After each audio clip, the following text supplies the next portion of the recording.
નમસ્કાર ખેડૂત મિત્રો, ખેડૂત પ્રિયા ચેનલમાં આપનું સ્વાગત છે। આજે તારીખ 14 જૂન 2023 સવારના 10:30 વાગ્યાના મહત્વના હવામાન સમાચાર ચેનલમાં નવા આવો તો સબસ્ક્રાઇબ કરી લેજો। જાફરાબાદના દરિયામાં ભારે કરંટ, પવન સાથે વરસાદનું આગમન। વાવાઝોડાનો છેડો સૌરાષ્ટ્રને સ્પર્શી ગયો છે અને તેની તીવ્ર અસર વર્તાવાની શરૂ થઈ ગઈ છે। સૌરાષ્ટ્રના દરિયાકાંઠાના વિસ્તારોમાં ભારે પવન સાથે વરસાદ શરૂ થઈ ગયો છે। અમરેલી જિલ્લાના જાફરાબાદના દરિયામાં ભારે કરંટ જોવા મળ્યો છે। રાજુલા જાફરાબાદમાં પવન સાથે વરસાદ શરૂ થયો છે। જામનગર જિલ્લામાં પવન સાથે વરસાદ શરૂ થયો છે। જામનગર શહેરના વિવિધ વિસ્તારોમાં વરસાદ છે। આઈએમડીએ પણ ભારે પવન સાથે વરસાદની આગાહી કરી છે।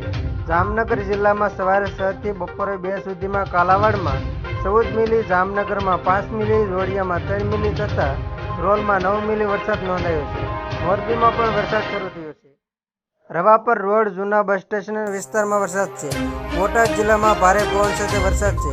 ભાવનગર રોડ, ગઢડા રોડ સહિતના વિસ્તારમાં વરસાદ છે। ગીર સોમનાથ જિલ્લામાં વાવાઝોડા પહેલા મેઘરાજાનું રૌદ્ર સ્વરૂપ જોવા મળ્યું છે। ગીર સોમનાથ જિલ્લામાં ભારે પવન સાથે વરસાદ છે। સૂત્રાપાડામાં તેજ પવન સાથે વરસાદ વરસી રહ્યો છે। બિપોરજોય વાવાઝોડું ત્રાટકવાની સંભાવનાને પગલે અમદાવાદના વાતાવરણમાં પણ પલટો આવ્યો છે। શહેરમાં ઘણી જગ્યાએ ધૂળિયું વાતાવરણ સર્જાયું છે। આજે સાંજે અમદાવાદમાં પવન અને રાત્રે વરસાદ થવાની શક્યતા છે। 16 અને 17 જૂનના રોજ ભારે પવન અને વરસાદ થવાની અમદાવાદમાં શક્યતા છે। અમદાવાદમાં 13 અને 14 જૂનના રોજ વરસાદની સંભાવના 40 થી 50% વચ્ચે રહેશે। ગુરુવારે અમદાવાદમાં ભારે વરસાદ પડવાની સંભાવના છે। બુધવારથી શુક્રવાર અમદાવાદમાં તોફાની પવન ફૂંકાશે।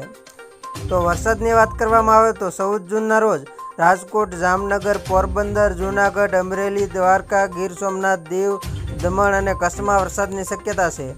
તો 15 જૂને રાજકોટ, જામનગર, પોરબંદર, જૂનાગઢ, મોરબી, દ્વારકા અને કચ્છમાં ભારેથી અતિભારે વરસાદની આગાહી કરવામાં આવી છે। તો 16 જૂને જામનગર, દ્વારકા, રાજકોટ, જૂનાગઢ, મોરબી, પોરબંદર અને કચ્છમાં અતિ ભારે વરસાદની શક્યતા છે। તો બનાસકાંઠા, પાટણ, મહેસાણા, સાબરકાંઠા, ગાંધીનગર અને અમદાવાદમાં ભારેથી અતિ ભારે વરસાદની શક્યતા છે।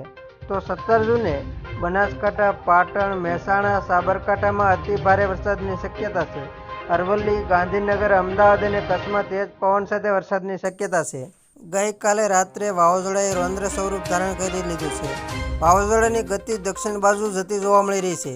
15 જૂનના રોજ ગુજરાતમાંથી વાવાઝોડું પસાર થનાર છે। માંડવીથી કરાચી સુધી 15 જૂનના રોજ વાવાઝોડું પસાર થશે। 14 જૂને મધરાતથી વાવાઝોડાની દિશા ઉત્તર પૂર્વની છે। હાલમાં વાવાઝોડું દ્વારકાથી 280 કિલોમીટર દૂર છે।